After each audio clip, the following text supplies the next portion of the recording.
بسم اللہ الرحمن الرحیم۔ السلام علیکم ورحمۃ اللہ وبرکاتہ۔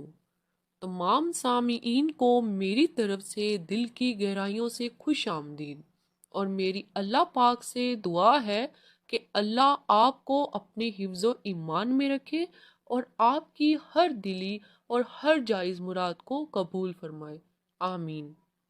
معزز سامعین، آج ہم اس ویڈیو میں نماز کی اہمیت اور نماز کی فضیلت کے بارے میں جانیں گے۔ وہ سجدہ روح زمین جس سے کانپ جاتی ہے، وہ سجدہ روح زمین جس سے کانپ جاتی ہے، اسی کو آج ترستے ہیں ممبر و محراب۔ اللہ تعالیٰ کا احسان عظیم یہ ہے کہ حق تعالیٰ نے ہمیں اس متبرک و منور میسج کو آپ تک پہنچانے کی توفیق دی ہے۔ بہت دنوں سے قلب میں آرزوئے تمنا تھی کہ آپ حضرات کے روبرو نماز کو موضوع گفتگو بناؤں۔ آج اسی مقصد کو سامنے رکھ کر لب کشائی کی جسارت کر رہی ہوں، اور میں اپنے آپ کو بہت ہی خوش نصیب سمجھتی ہوں کہ آپ جیسے معظم و مکرم حضرات کے مابین جرأت گفتگو کا موقع ملا ہے۔ اللہ تعالی ہمیں سماع سے زیادہ عمل پیرا بنائے، آمین۔ خالق السماوات والارض نے امت مسلمہ اور اپنے حبیب محسن کائنات صلی اللہ علیہ وسلم کو بے بہا نعمتوں سے نوازا اور ہمیشہ تحفوں سے نوازتا رہا ہے۔ انہی تحفوں میں سے ایک اعلیٰ تحفہ نماز بھی ہے۔ اس متبرک تحفے کی فضیلت روز روشن کی طرح عیاں ہے۔ ہم نماز کی اہمیت کو کچھ اس طریقے سے بیان کرتے ہیں کہ اللہ تعالیٰ نے حج کو فرش پر نازل فرمایا، ایمان کو بھی فرش پر نازل فرمایا، لیکن جب نماز کی باری آئی تو رب کائنات نے اپنے محبوب محسن انسانیت صلی اللہ علیہ وسلم کو فرمایا کہ ہم آپ کو ایک قیمتی تحفہ دینے والے ہیں۔ یہ تحفہ اعلیٰ جگہ پر ہی عطا کیا جاتا ہے، لہٰذا نماز عرش الہی پر بلا کر عطا کیا گیا۔ معزز سامعین، توحید اور ایمان کے بعد انبیاء علیہ السلام نے نماز ہی کو اہمیت دی ہے۔ نماز کی تلقین کی قرآن میں جگہ جگہ پر ہے کہ اے مومنو، صبر اور نماز کے ذریعے سے مدد طلب کرو۔ جب صحابہ کرام کے سامنے حضور صلی اللہ علیہ وسلم نے معراج کے تحفے کا ذکر کیا اور نماز کی بشارت دی تو تمام صحابہ کرام جھوم اٹھے، سبحان اللہ۔ صحابہ کرام نے اپنی خوشیوں کا اظہار اس طرح سے کیا، اب تو نمازوں کے ذریعے ہم ہر مشکل آسان کر لیں گے، اب تو ہمیں خدا سے مانگنے کا واسطہ اور وسیلہ مل گیا ہے۔ ہم 5 وقت کی نمازیں ادا کریں گے اور 500 نمازوں کا ثواب ملیں گے۔ نماز جنت حاصل کرنے کا ذریعہ ہے، نماز رضا الہی حاصل کرنے کا وسیلہ ہے، نماز رسول اللہ کی محبت حاصل کرنے کا وسیلہ ہے۔ کوئی متقی نماز کے بغیر متقی نہیں ہو سکتا، کوئی ولی نماز کے بغیر ولی نہیں ہو سکتا، کوئی قطب نماز کے بغیر قطب نہیں ہو سکتا۔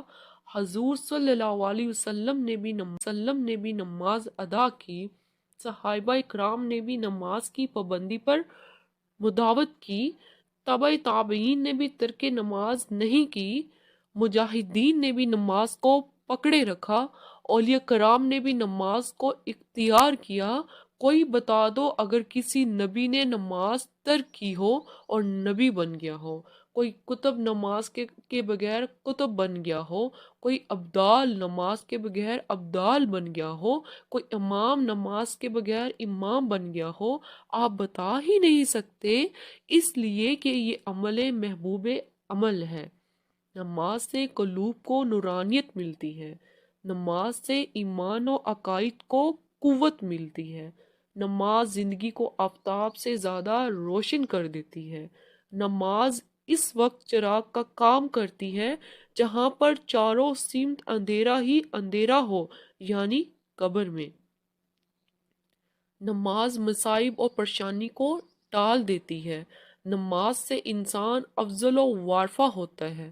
کیوں نہ ہو، نماز ہے ہی ایسا تحفہ جس سے شیطان کا منہ کالا ہو جاتا ہے۔ نماز ہی سے فیصلہ ہوتا ہے کون متقی، کون انسان، کون شیطان، کون مسلم، کون غیر مسلم۔ یہ امتیاز نماز سے ہی ظاہر ہوتا ہے۔ میں بغیر حوالے کے بات نہیں کرتی۔ مشکوت شریف اٹھاؤ، صفحہ نمبر 58 پر دیکھو۔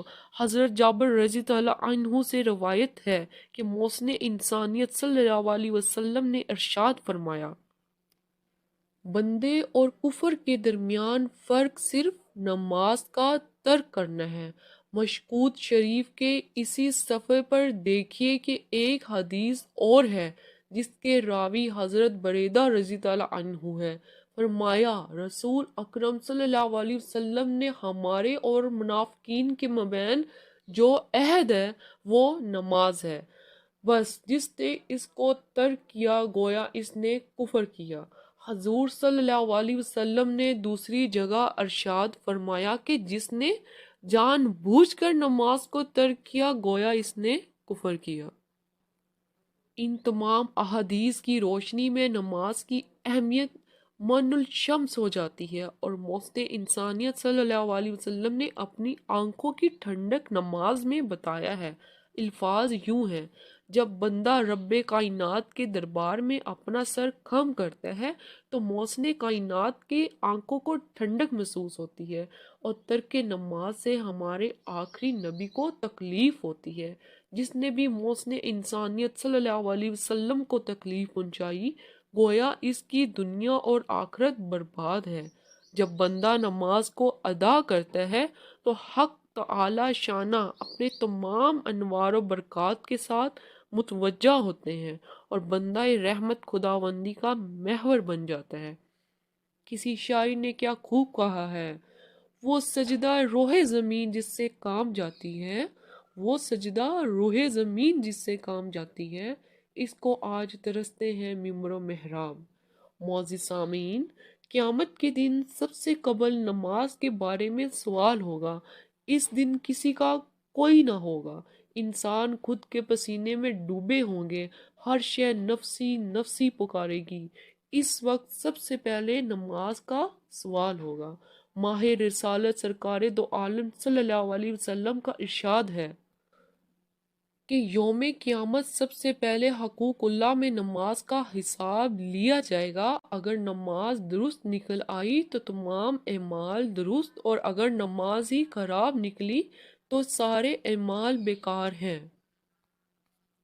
جب ہماری نماز درست ہے تو تمام اعمال قبول، ہماری حج بھی قبول، ہماری زکوٰۃ بھی قبول ہوگی، روزہ بھی قبول ہوگا، اور دیگر اعمال صالحہ بھی قبول ہوں گے۔ اور اگر نماز ہی درست نہ ہوگی تو سختی کے ساتھ امتحان ہوگا۔ اللہ ہم سب کا امتحان آسانی سے فرمائے، آمین۔ میں بہت ہی افسوس سے بیان کرتی ہوں، آج کے دور میں بہت ہی خوبصورت اور عالی شان مسجدیں تعمیر کی جاتی ہیں، لیکن اس میں اللہ کو یاد کرنے والے بہت کم نظر آتے ہیں، اس کو آباد کرنے والے بہت کم نظر آئیں گے۔ بعض جگہ تو عالی شان مسجدیں ویران اور قبرستان نظر آتی ہیں۔ پہلے مسجدیں تھی کچی تو پکے تھے نمازی، پہلے مسجدیں تھی کچی تو پکے تھے نمازی، آج مسجدیں ہیں پکی تو کچے ہیں نمازی۔ نماز کی اہمیت ہر مسلمان کے قلب میں ایسی ہونی چاہیے جیسے حضرت عمر فاروق رضی اللہ عنہ کے قلب میں تھی۔ حضرت عمر فاروق رضی اللہ عنہ خلیفہ دوم امامت فرما رہے تھے، آپ پر قاتلانہ حملہ کیا گیا، آپ زخمی ہو گئے۔ فوراً عمر فاروق نے عبد الرحمن بن عوف کا ہاتھ پکڑ کر امامت کے لیے آگے بڑھایا، اور امت مسلمہ کو یہ سبق دیا کہ میری فکر مت کرنا، نماز کی فکر کرو۔ حضرت عمر فاروق رضی اللہ عنہ کا خون بہت زیادہ بہہ چکا تھا، جس کی بنا پر آپ پر بے ہوشی طاری ہوگی۔ بے ہوشی کے ازالے کے بعد کس نے عمر فاروق سے کہا کہ نماز کا وقت آ گیا ہے؟ عمر فرماتے ہیں کہ نماز ضرور پڑھنی ہے، جس نے نماز نہیں پڑھی اس کا اسلام میں کوئی حصہ نہیں ہے۔ نبی کریم صلی اللہ علیہ وسلم نے ارشاد فرمایا کہ نماز دین کا ستون ہے، جس نے نماز کو قائم کیا اس نے دین کو قائم کیا، اور جس نے نماز کو ترک کیا اس نے دین کو ترک کیا۔ حضرت عمر فاروق رضی اللہ عنہ نے اس حالت میں نماز ادا کی اور فرمایا کہ جب میں نماز پڑھنے سے پہلے عاجز ہو گیا ہوں تو زندہ رہنے میں کوئی لطف نہیں، ایسی زندگی میں کیا مزہ جس سے احکام الہی میں کوتاہی آ جائے۔ صحابہ اکرام کے اندر شوق نماز بہت زیادہ تھا، جس کی بنا پر ان کو رضوان اللہ کا سرٹیفکیٹ ملا۔ بے نمازی کو تو زمین بھی پسند نہیں کرتی کہ یہ میرے اندر دفن ہو جائے۔ اس پر میں آپ کو ایک اور واقعہ بتاتی ہوں۔ حضرت عمر فاروق رضی اللہ عنہ کی خلافت کا دور ہے۔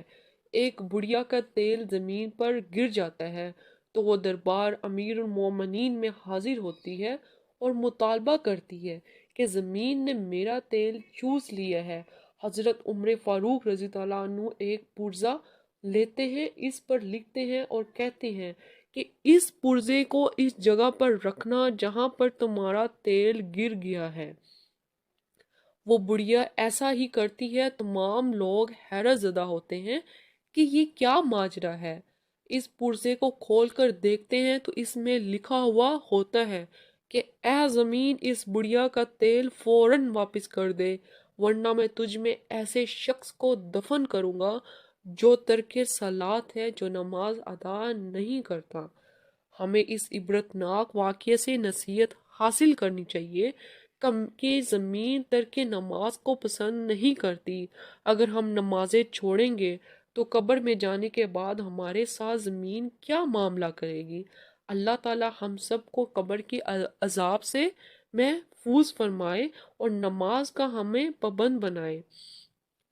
پڑھ نمازیں پنجگانہ نہ کر کوئی بہانہ، پڑھ نمازیں پنجگانہ نہ کر کوئی بہانہ، اس میں ہے تیری جنت ورنہ دوزخ ہے تیرا ٹھکانہ۔ والسلام۔